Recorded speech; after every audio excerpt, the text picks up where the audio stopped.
So Jesus, in our last studies here, was saying the Son of Man must be delivered to people, to men. He's going to be handed over to them. He's going to be killed. The Son of Man is going to be killed. They just didn't get it. The apostles, the disciples, bless their hearts. He's speaking to them here, and they didn't get it. And he's going to be raised from the dead. They just didn't quite understand that. And so the next part of the story, remember that, is important for the story that we're going to get into. And then they came back to Galilee for the last time, by the way, at least before his death. Afterwards, they went back to the Galilee. So they came from way up here, as I've discussed, and they came to Capernaum, or Capernaum. And they probably were in Peter and Andrew's house, I would think. It doesn't name whose house. Could have been another person, but almost for sure their house. And there were other people, and there were kids and things like that, which is going to get into probably the next video that we do.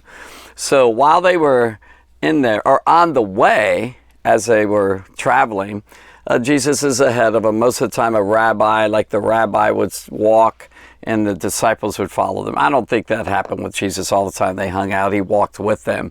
He identified with them. He was just a great person. He didn't, like say, get behind me or something. So they're walking along, but they're traveling together, and they're just, and then they had an argument. They had a dispute. These guys are arguing with each other. I don't know who it was with who.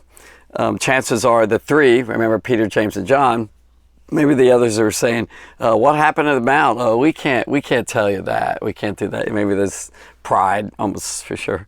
But, they were arguing, and they started arguing about who's going to be the greatest in the kingdom. Like, okay, Jesus is going to be the Messiah. They still did not understand the idea of a suffering, dying, sacrificial sacrifice of the Messiah. The Messiah is supposed to be the leader and the great one who puts down every evil and all that. And he's going to get killed. That's what Jesus is saying. He just said that. And so as they were going along, they started having an argument. Now, they didn't do it in front of Jesus. That's why I said they're kind of behind him or something. Or maybe they were in front, I don't know. But he knew that they argued. The Spirit of God must have revealed this. Maybe he overheard it, but I don't think so. I don't know.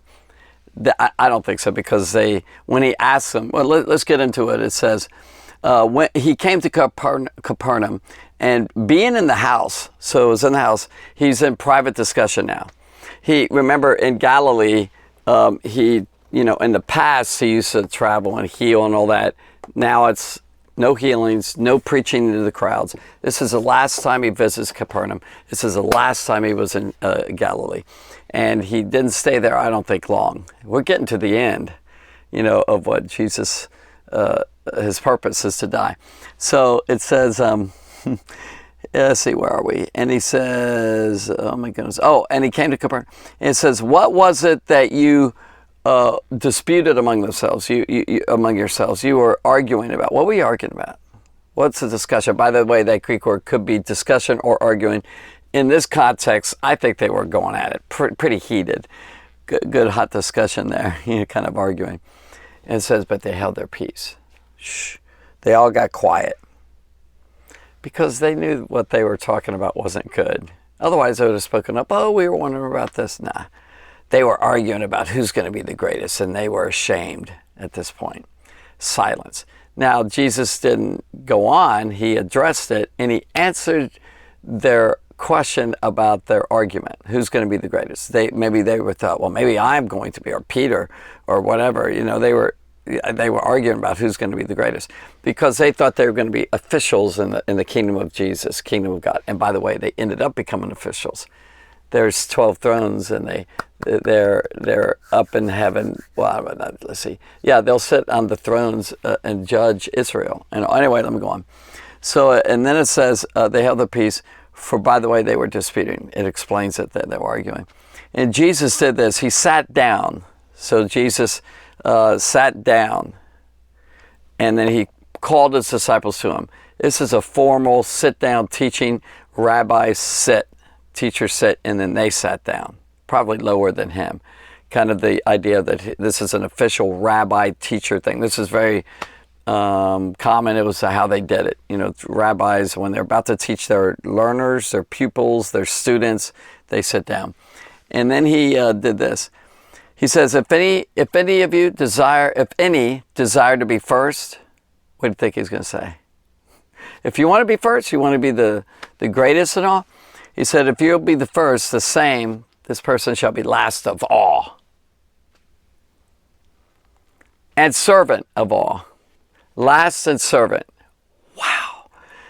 Now he goes on and says something next thing. There's 3 things he shows you, but we're not going to get into that one now. So he said, if you're going to be the leader, if you're going to be the greatest, in the kingdom of heaven. So you got these people here. You need to choose to be last of all. It's like this guy right here. Well, really, he could be the last. But let's say this guy wants to really please God. He's going to take his place back here. Okay? That is going to be the greatest in the kingdom. The person who doesn't push himself forward, doesn't try to be boss over everyone. This person serves. You know, they serve others. They're not concerned about themselves. They put themselves last. It's like Jesus first, others second, yourself last. Joy. All right, so a person who decides, I want to really please God and I want to be great in his sight, I'm going to be last of all and the servant of all. Now, in that day and age, servants were very, very, very common in the Roman Empire. And so they kind of gave up their rights and privileges. Their duty was to serve the people who are over them.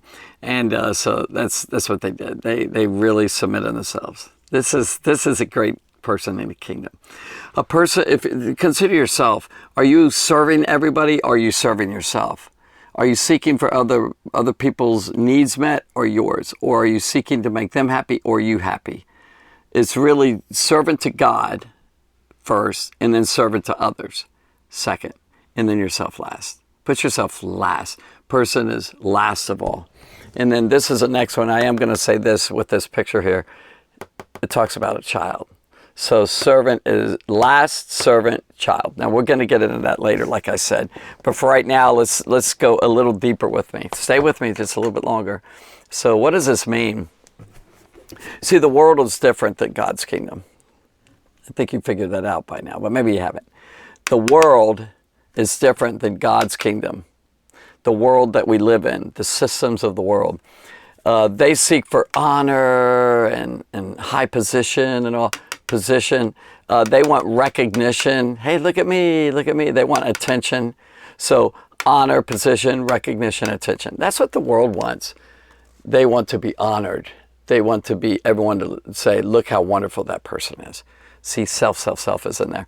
All right, they want the importance in the world. I don't care what the world thinks of me, by the way. And it's not important to me to be important in the world around me. It's not important to be important.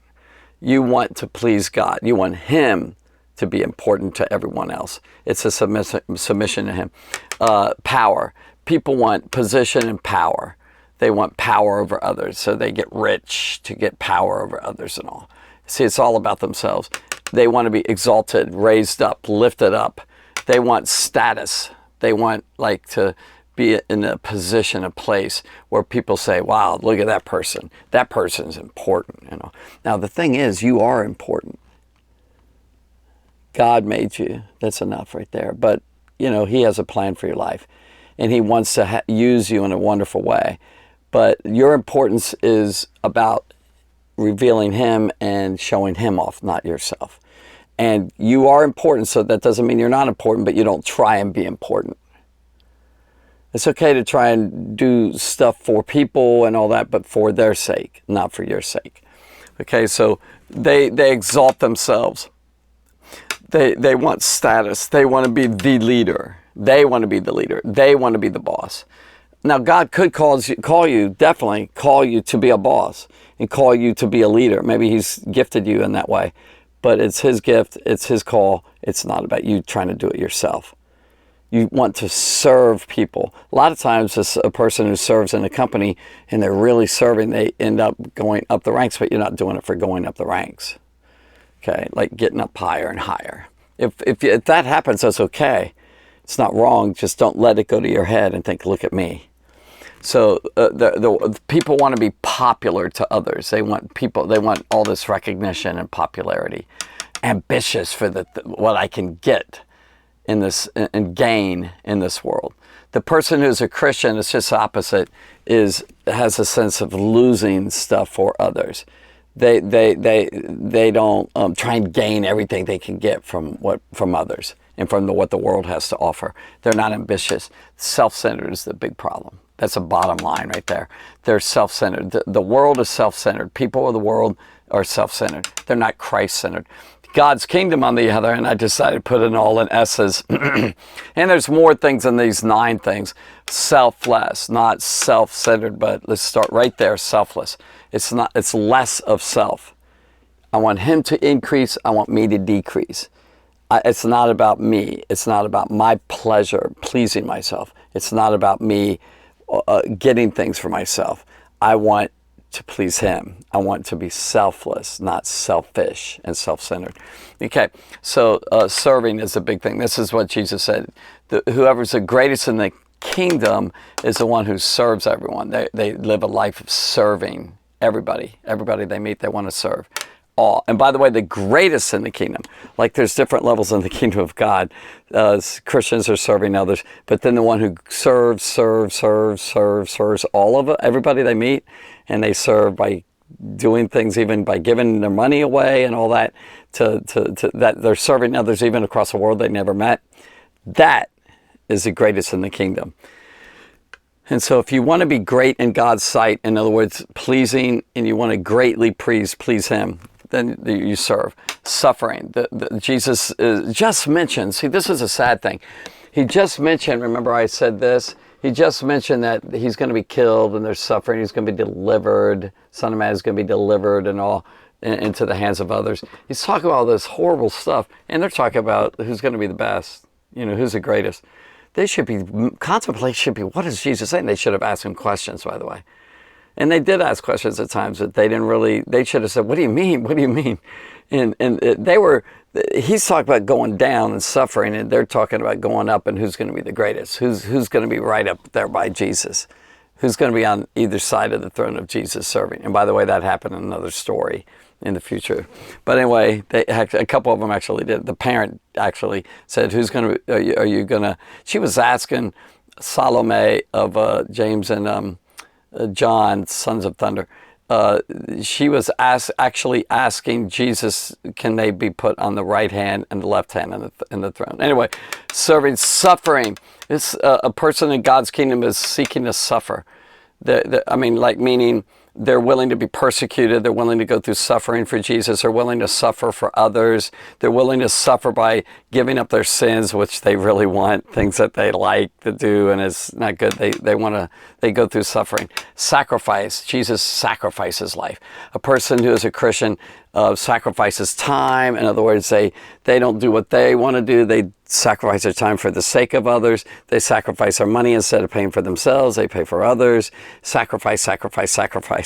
It's kind of like a death to self, so to speak, selfishness. All right, self-denial, saying no to themselves.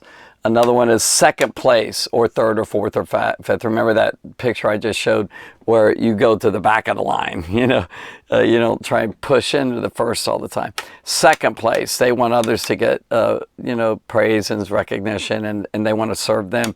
Submitted, they're submitted to God. They're submitted to authorities. They're submitted to others. Bible says submitting yourselves one to another. In other words, you give in to others and you do what's pleasing to them. Beautiful. Submission, not like bossiness. All right, supporting, they want to support. They're supporting others. That means they're taking care of the hungry. They're clothing the naked. They're giving money away. They're supporting others by giving. A lot of giving. And the last one is basically surrendered to God. The world does not surrender to God. They don't want to surrender to anyone. The Christian, the God's kingdom is about surrender, giving up your rights, giving up your stuff, for others. So Jesus is really breaking it down, and he's saying this is totally opposite of what the world thinks. So, child of God, if you're a child, teenager, or an adult, I want to encourage you to follow this path. This is a narrow way that leads to life. This is a way that Jesus did. He did all those things, suffered. He is Lord of the universe, and he came down and became a slave to a bondservant and serving others. And, he really lowered himself, and he even died for the sake of others. He didn't come to die because he wanted to die for, let's see what that's like. So this is a wonderful Savior. It's a beautiful life. So I want to encourage you to take a hold of what I just said. Take a hold of what Jesus said. Let's read that real quick again. He says, if anyone desires to be first, he said, shall be last of all. That person shall be last of all and servant of all. Please take a hold of that, okay? God bless you. Thanks for listening.